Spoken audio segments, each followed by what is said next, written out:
Хей, сәлем достар, сізден бірге мен Нұрлан Қалам. Иә, достар, бүгін Қалам.ком арнасында реакция шығатын болады. Иә, достар, сіздер күткен шығарсыздар деген ойдамын. Көптен біз реакция түсірген жоқпыз бұл арнада. В общем, достар, көріп тұрғандарыңыздай мен Алматыға көшіп кеттім. Сол себепті видео түсіретін уақыт болған жоқ. Бірақ достар, енді мен босадым. Енді күнде реакция шығып тұрады. Так что достар, осы каналға жазыламыз, жазылмаған болсаңыздар, лайктарыңызды басамыз. Достар, бүгін Казманнан жаңа видео шығыпты, яғни бүгін емес, кеше шыққан. Бұл дейтін Маша мен Аюдың қателіктері. Давайте, достар, көрейік, маған уже қызық болып тұр. Әрине, достар, мен бұл мультфильмнің фанаты емеспін. Бұл мультфильмді даже көп қараған жоқпын, шын айтсам. Былай телевизорда арасында жүрген кезде былай көрдім арасында. Бірақ шын айтсам, мультфильмді ондай жаман деп айта алмаймын. Кейбір жерлер даже жақсы, даже анимацияны да жаман деп айта алмаймын. Мұнда барлығы шын айтсам жақсы салған. В общем, давайте, достар, онда көп сөйлемей көрейік. Қазір көреміз қандай қателіктер бар екен бұл мультфильмде. Достар, сіздерге егер де ұнаса, айтқандай лайк басып қолдаймыз. Ал, Хей, бәріне сәлемсіздер, сіздермен Казмен. Бүгін Маша мен Аю мультсериалында қателіктер 5-ші бөлім. Уже 5-ші бөлім бе? Прикиньте, достар, біз уже 5-ші бөлімді қарап отырмық па сонда? Бөлімі 10 ай бұрын шығыпты. Мүмкін бұл соңғы 5-ші бөлімі. Егер жалғасын көргілеріңіз келсе, аямай лайктарыңызды басып, жалғасын көргілеріңіз келсе, қолдап жүріңіздер Казменді. Ссылка описанияда, достар, оригиналға. Әлде жоқ. Негізі Маша мен Аю мультсериалына қателік тапқаным TikTokқа жақсы өтеді. Қарасаңыздар, қандай просмотр. TikTok, TikTokта вообще любой видео өтеді, страшно прям көп просмотр жейді. Даже достар, менде TikTok'ым қатты мен TikTok толып бар. Егер YouTube'да өтпесе, сонда салатын болам. Базар жоқ, TikTokқа салған дұрыс бұл. Видеомды бастай берейін. Казмен дұрыс TikTokқа да салып тұр. Өткені TikTokта көптеген қаралып жинайды. Ал көрейік, ал қызықты видео болады деген ойдамын. Мультсериалдың басы уже қателікпен басталады. Жалпында Машаны көрсетеді. Осы жерде мұқият иттің тәрелкесіндегі сүйекке қарасақ, ол оң жаққа қарап тұр екен. Сәл жақындатқанда, керісінше сол жаққа қарап тұр.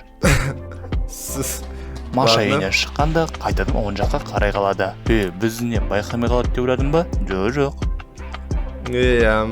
Алыстамайық. Сол жанегі сүйек жартылай шөпте, жартылай топырақта екенін байқаймыз. Білмеймін қалай, мына жерде уже толығымен шөптің үстінде. Шөп уже өсіп кетті демендерші только. Маша үйге сәнденуге кірді. Тереземіз ашық екен, бірақ ең басында терезелеріміз ашық болмаған. Ата-анасы ашты дегілеріңіз келе ме? Шын айтсам, достар, Маша мен Аю қанша рет көрдім, өмірі бірде бір Машаның ата-анасын көрмедім. Мүмкін мен көрмеген серияда көрсеткен болар. Солай болса комментарияға жазсаңыздар болады. Аю мен Панда Машаның үй жағынан кетіп бара жатыр. Бірақ біздің Машамыз ерекше ғой. Алдарынан шыға салады. Қалай деген сұрақ қоюдың керегі жоқ.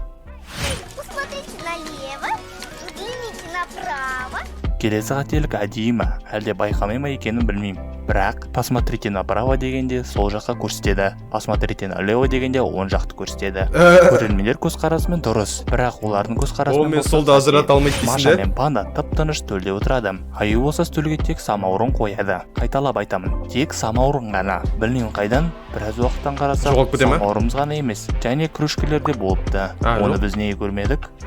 Қызық. Достар, тоқтай тұрыңыздар. Бұл бөтен қайдағы жоқ реклама емес. Сіздер үшін істелген затым. Қысқа да нұсқа. Мен өзіме телеграм аштым. Ол жерде сіз қызықты мультфильмдер мен фильмдер көре аласыздар. Мысалы, Душа, Вперед, Том и Джерри, Мстители, Босс Молокосос и тағы да басқа қызықты фильмдер. Жай ғана описанияда немесе комментарийда ілініп тұрған сілте бойынша өтіп, жазылып, посмотреть кнопкасын басасыз. Осы қазір соңғы кезде көпшілік блогерлер телеграм ашатын болыпты. Неше түрлі анда жаңалықтармен бөліседі, неше түрлі осындай заттар салады. Мен вообще телеграм шынымен де жақсы мессенджер сияқты, осындай подписчиктермен бірдеңе бөлісуге, өз ойынды жазуға, анда аудиозапись жіберуге болады, көптеген заттармен бөлісуге. Меніңше, телеграм жақсы идея негізі. Бірақ мен өзімде телеграм бар негізінде, бірақ мен ешқандай группа ашқан жоқпын әлі. Мен бәлкім алдағы уақытта ашармын, егер де маған қызықты болса, әрине ол. Назарларыңызға рахмет. Дышите, не дышите. Аю қуаныштан жүгіріп барып үйге кіріп еді. Бірдеңе байқадыңыздар ма? Иә, Аюмен қоса терезесінде қуанған секілді. Өйткені сыртынан қарағанда ашық болды. Ал ішінен болса жабық екен. Және онымен қоса, Аю, сенен қалта қайда? Телефонды қайдан алып шықтың? Жарайды, болды ұмытында сұрамай қош, телефон қайдан шыққан.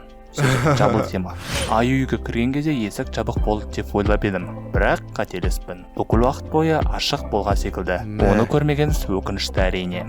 Самаурынның үстінде шайнек байқаймыз. Шайнек өзі есікке қарай қарап тұр десек болады. Аю Машадан тортты алып алғанда, уже шайнектің құлағы қарап тұр. кейін қайтадан орнына келе қалады. Өзі сондай заттарды қалай қателік кетіреді мен түсінбеймін. Модельді не қайта қозғай бере ма не сонда анимация жасағанда бір орында тұрғызып қоюға да вообще қозғамай. Жақсы. тірі емес пе? Чөті аюдың үйі біртүрлі екен. Ауыстырып көресің ғой деймін. Неше жыл тұрып жатсың осы үйде өзі? Аюдың үйінде әрдайым сиқырлы болып тұрады екен. Ой, міне мысалы, кешіріңіздер. осы жерде есіктің қасында ештеңе байқалмайды. Алайда олай емес екен. Өйткені ол жерде колокольчик тұр. Иә, сосын жоғалып тағы пайда бола салады. Мультсериалдың басында дәптеріне ноталарды қарындашпен жазып отырады. Маша үйге кірді. Қарындашымыз салам алейкум. Жоқ. Салам алейкум. Және мына қасындағы заты да уайымдамаймыз, ол жоғалмайды. Неліктен? Өйткені үлгермейді. Оның орнына сәл жылжып кетеді екен. Міне салыстырыңыздар. Аю ойнап отырған тромбонын орындықтың қасына қойып еді. Жақындатып қарасақ, ол жоқ. Қайда кетіп қалды екен? Міне тұр ғой. Еще қарындаш туралды. Тіпті тамаша. Подручник деген бәле екінші баспалдақтан басталады. Көріп тұрсыздар ма? Үстінен көрсеткенде қайдағы бірінші сатыдан екен ғой. Пингвин және Машаға мини-аквапарк жасады. Бассейн айналасы шелекке толы. 1 минут өтпейді достар. Хоппана. Тап-таза. Аю пингвинмен қоштасты. Әрине аянышты. Тұса тұр. Монтажер, стопкада жасашы. Енді жақындат. Мына жердегі бассейн қайда? Мен байқамайды деп ойладыңдар ма?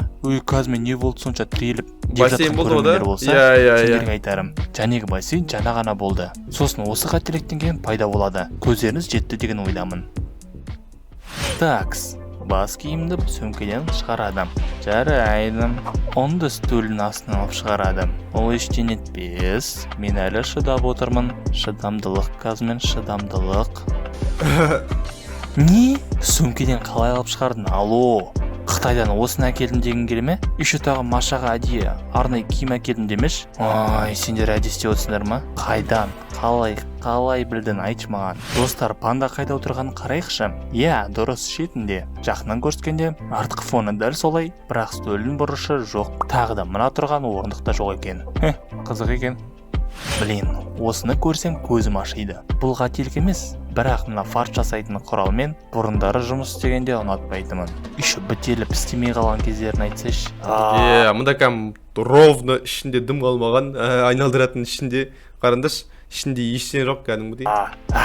Мен жалғыз сондаймын ба? Әлде сіздерде солай болып тұрады ма? Панда терезеден алдында отырып еді. Енді былай қарасам, уже қарама-қарсы отыр екен. Қызық, неліктен екен? Жарайды, басында күн тиіп ыңғайсыз болды дей салайық.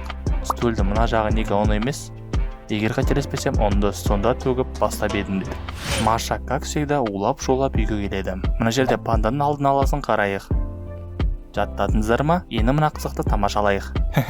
Керек кезде тестасы бола қалады екен. Суретшілер, сразу сол жерге салсындар болады ғой. Елек қалай аспаннан түскенін. Барлықтарыңыз көрдіңіздер ма? Маған жай ғана қызық. Қайтадан көрейікші. Бір жағынан соқты 3-ке бөлініп кетті ма? Қалай? Ал енді баяулатайын. Солай ма? Бәлде сразу солай көрсетпеңдер ме? Мен ойлап қоям, қалай ол? Ортасынан бір ұрып 3-ке бөледі деп. Қандай Маша молодец. Алдындағы барлық мәнті жасады деп ойлап отырған боларсыздар. Мен сіздермен келіспеймін. Білесіздер ме неге? Өйткені ол мына жерде әлі тиіспепті. Қалай ол сонда? Сосын қайтадан Машаны көрсеткенде жасалып тұр екен. Жарайды, осымен қояйықшы. Маша мен Аю мультсериал мазалап бітті қой. Телеграм арна жайлы ұмытпадың ғой. Тегін фильмдер, жақсылап ойлан. Сілтемесі астында. Қалай же? Негіз ұнады ма? Егер солай болса, неге лайк басып, арна жазылып қонушан баспасқа. Лайк басып кетейін достар. Активіңіз жақсы болды. Видео ұнады. Бірақ достар, мен айтқандай Маша және Аюдың фанаты емеспін. Сол себепті маған бұл видео қатты қызықты болды деп айта алмаймын. Бірақ сонда да мен Казменнің каналыма ұнайды. Сол себепті мен әр видеосына реакция түсіруге тырысамын. Алдағы уақытта басқа мультфильмдерден қателіктер күтемін. Керемет қызықты мультфильмдер өте көп қой. Кинолардан да, в общем, осы. Жақсы достар, онда мен осы видеомды аяқтаймын. Лайктарыңызды басыңыздар, арна жазылыңдар, Казменді арнасына жазылыңдар, ссылкасы описаниеда. Давайте достар, сау болыңыздар.